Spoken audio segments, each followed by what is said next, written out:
Shirt pant পরে ইমামতি করা যাবে কিনা? প্যান্ট যদি টাকনোর উপরে থাকে, টাকনোর নিচে না থাকে, ঢোলা ঢালা থাকে, খুব বেশি টাইট, শরীরের সাথে ফিটিংস একেবারে শরীরের মাপজোক বোঝা যায় এরকম না থাকে, খুব বেশি পাতলা তো আর প্যান্ট হয় না, অতএব ঢিলা ঢালা যদি থাকে এবং টাকনোর উপরে থাকে, আর শার্টটাও যদি সুন্দর থাকে, যেটা বলে আপনার যে টি শার্ট আজকাল যে থাকে বিভিন্ন কাফেরদের নাম লেখা, অমুসলিমদের নাম লেখা, খেলোয়াড়দের নাম লেখা, এই সমস্ত পাগলামো যদি না থাকে, ফ্রেশ পরিষ্কার পোশাক থাকে, পবিত্র পোশাক পরে শরিয়ার গণ্ডির মধ্যে আছে তার পোশাকটা, তাহলে সেক্ষেত্রে শার্ট প্যান্ট পরা মানুষ পিছনে নামাজ পড়লেও নামাজ আদায় হবে। কিন্তু নামাজের জন্য, ইমামতের জন্য উপযুক্ত ব্যক্তি, সর্বাধিক উপযুক্ত, বেশি উপযুক্ত হলো যে কয়জন মুসল্লি আছে এদের মধ্যে সবচাইতে বেশি যে কোরআন শুদ্ধ করে পড়তে পারে, নামাজের মাসলা মাসাইল যে বেশি জানে, তার অধিকার সবচাইতে। একজনের মনে করেন একটা লম্বা জুব্বা আছে, মাথায় টুপি আছে, মুখে দাড়িও আছে, কিন্তু বেচারা দিনের পথে নতুন আসছে, মাশাআল্লাহ লেবাস পোশাক হয়েছে, কিন্তু কেরাত সহি করে পড়তে পারে না, নামাজের মাসালাও জানে না। আরেকজন মাদ্রাসায় পড়ছে, আলিম পাস, দাখিল পাস করছে, বা যাই হোক পাস করছে, অথবা মাদ্রাসা পড়ুক আর না পড়ুক, কেরাতটা তার সহি, মাসলা মাসাইল এগুলো হচ্ছে ভালো জানে, কিন্তু তার গায়ে শার্ট আছে, পরনে লুঙ্গি আছে, কিংবা প্যান্ট আছে টাকনোর উপরে। এই দুজনের মধ্যে ইমামতির হক কার বেশি? শার্ট আলান না জুব্বা আলান? বুঝেন নাই কথা? তাহলে ইমামতির যোগ্যতাটা মূলত কোরআন কে কত বেশি শুদ্ধ করে পড়তে পারে এবং নামাজের মাসলা মাসাইল কার কত বেশি জানা আছে, তার অধিকার তত বেশি। তবে এর পাশাপাশি একজন আদর্শ ইমামের পোশাক আশাকটাও যথাসম্ভব এমন পোশাক হবে যেটা একজন মুসলমানের পোশাক হিসাবে মানানসই, যেটা সুন্দর শালীন, যেটা মুত্তাকিদের লেবাস, তাকওয়া পরহেজগারকারীদের আলাদের লেবাস হয়। কিন্তু এর সাথে শার্ট আর প্যান্ট পরলে একেবারে ফাসেকদের লেবাস আর গুনাহ হয়ে যাবে, হারাম হয়ে যাবে, ব্যাপারটা কিন্তু সেরকম না। তবে অবশ্যই একজন ইমামের জন্য মানানসই পোশাক নিয়মিত ইমাম পড়ার চেষ্টা করবে। এটা হলো বিচ্ছিন্ন ইমামতির কথা, যে হঠাৎ 5 জন মিলে জামাতে নামাজ পড়তেছেন, এদের মধ্যে কে ইমামতি করবে? কিন্তু আপনি ইমাম হিসেবে যখন নিয়োগ দিবেন, এমন ব্যক্তিকে নিয়োগ দিবেন যে ব্যক্তির লেবাসে, পোশাকে সার্বিকভাবে একজন আদর্শ মুসলমানের রূপ তার ভিতরে থাকে। কথা কি বুঝাতে পারছি?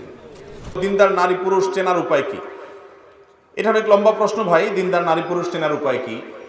আমরা সাধারণত বাহ্যিক আচরণ দেখে বোঝা ছাড়া উপায় নাই, কারণ অন্তরে তো আর ঢোকা যাবে। তারপরেও দিনদার নারী পুরুষ, বিশেষ করে বিয়ের ক্ষেত্রে পাত্রপাত্রী নির্বাচন অথবা যে কোনো মানুষ ভালো মানুষ কিনা এটা বোঝার জন্য প্রথম উপায় হলো এই লোকটা আল্লাহর কাছে নিজেকে পরিপূর্ণ সুপর্দ করছে কিনা, যে সে আল্লাহ যা বলে সেটা করে, আল্লাহ নিষেধ করে সেটা করে না, আল্লাহর কাছে সারেন্ডার করতে পারছে কিনা। এটা হলো তার নেককার হওয়ার, খাঁটি মুসলমান হওয়ার, ভালো মানুষ হওয়ার, মুত্তাকি হওয়ার প্রথম মার্কা, যে সে আল্লাহর নির্দেশ পেলে আর বাড়াবাড়ি করে না, শেষ, এখানে সে মাথা নত করে দেয়। এই গুণটা আছে কিনা। নাম্বার 2, তার ভিতরে দুনিয়ার মোহ আছে কিনা। দুনিয়া সবার দরকার আছে, টাকা পয়সা, রুজি রোজগার, ব্যবসা সব দরকার আছে, এগুলো হালাল, কিন্তু এটার জন্য মোহ ভিন্ন জিনিস। মোহ মানে কি? যে টাকার নেশা আছে, এটা ছাড়া সে কিছু বুঝে না, এটা আছে কিনা। যদি দুনিয়ার মোহ না থাকে, অর্থাৎ আলহামদুলিল্লাহ দুনিয়া পাইলে চেষ্টা করে, সে না পাইলে তো আহতাশ নাই, এই লোকটা ভালো মানুষ হওয়ার আলামত ইনশাআল্লাহ। তৃতীয়ত, সে সাধারণত মানুষের হকের ব্যাপারে খুব সচেতন কিনা। শুধুমাত্র নামাজ পড়লে হবে না, রোজা রাখলে হবে না, কারোর হক নষ্ট করবে না, এই বিষয়গুলোতে যদি সে খুব সচেতন থাকে, সতর্ক থাকে, নিজের ভুল হলে থেকে সংশোধন করার চেষ্টা করে, তাহলে এগুলো মোটামুটি একটা ভালো মানুষের কিছু মার্কা। আর অনেক মার্কা বের করে আনা যায়, মোটামুটি এগুলো দেখলে অনুমান করা যায় একটা মানুষ নেক মানুষ এবং ভালো মানুষ। তারপরও মানুষের ভিতরে ঢোকা যায় না, এগুলো দেখার পরও দেখা যেতে পারে তো ভিতর থেকে সে হয়তো ভালো না। আল্লাহ তাআলা ভালো জানেন যে আমরা কে কতটা ভালো, আমরা শুধু মার্কা বলতে পারি। ফুটবল খেলা মুসলিম দেশ হিসাবে কোনো দেশের সমর্থক হওয়া যাবে কিনা? ভাইরা আমার, ফুটবল খেললে এখানে ইসলাম বা মুসলমানদের কোনো জয় এর পিছনে নিহিত থাকতে পারে না। বিশেষ করে এই যে বিশ্বকাপ ফুটবলের যে আসর, এই আসরে সবাই তো সতর ঢেকে খেলে, তাই না? সতর ঢেকে খেলে না? তাহলে সতর উন্মুক্ত করে খেলে। সতর ঢাকা যেরকম ফরজ, কারোর উন্মুক্ত সতরের দিকে তাকানো গুনাহ। তো এই বিশ্বকাপ খেলায় মুসলমান দলের সমর্থন করতে গেলে আপনি কি ওই চোখের হেফাজত করে সমর্থন করেন? 1। 2 নম্বর হলো, এই খেলা দেখতে গেলে শুধু খেলাই দেখেন না, খেলার সাথে বহু টেলাও দেখা লাগে, আছে না নাই? চোখের গুনাহ করা লাগে না? বরং খেলার চাইতে অখেলাই অনেক সময় মিউজিক টিউজিক এগুলো তো আছেই, আরো তো বহু জিনিস আছে। তো যেই জিনিসটা করলে আমি গুনাহ একটা না বহুমুখী গুনাহে লিপ্ত হতে বাধ্য, এছাড়া কোনো উপায় নেই, সারাক্ষণ গুনাহের মধ্যেই থাকতে হয়, সেটা কখনো জায়েজ হতে পারে। কোন মুসলমানদের যদি বিশ্বকাপ জিতেও যায় তাতে ইসলাম বা মুসলমানদের চুল পরিমাণ কোনো উপকার হবে না, আর যদি হেরেও যায় তাতে ইসলামের কোনো ক্ষতিও হবে না। এই ফালতু জিনিসের মধ্যে মুসলমানদের উন্নতি আর অবনতি খোঁজা, এটা হলো আমাদের মুসলমান জাতির অধপতনের, চিন্তাগত অধপতনের একটা আলামত, যে আমরা কোথায় গিয়ে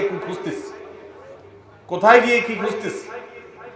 আপনার ছেলে আপনার মেয়ে একটা নাজায়েজ কাজের মধ্যে সে অনেক কিছু করে ফেললো, তো এটা আপনার জন্য খুশি হওয়ার কিছু না।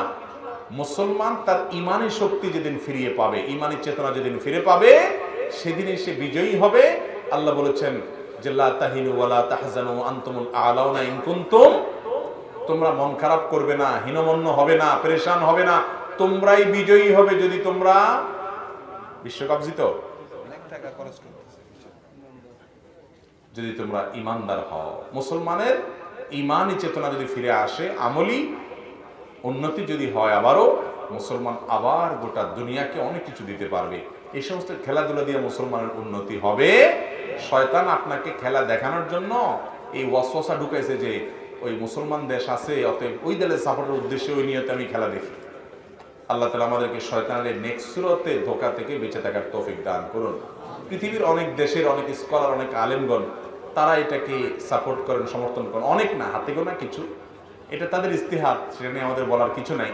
কিন্তু যেই কাজ করতে গেলে পাপের ভিতরে ডুবে থাকতে হয় সারাক্ষণ, সেই মোবাহ কাজটাও আর মোবাহ থাকতে পারে না, আর সেখানে মোবাহ তো আর প্রশ্নই ওঠে না, যেখানে সতর খোলা হয় উন্মুক্ত সতরই দেখতে হয়। আল্লাহ তাআলা আমাদেরকে বুঝার তৌফিক দান করুন। অতএব সস্তা জিনিসের মধ্যে আমরা ইসলাম এবং ঈমান মুসলমানদের উন্নতি খুঁজতে যাব না।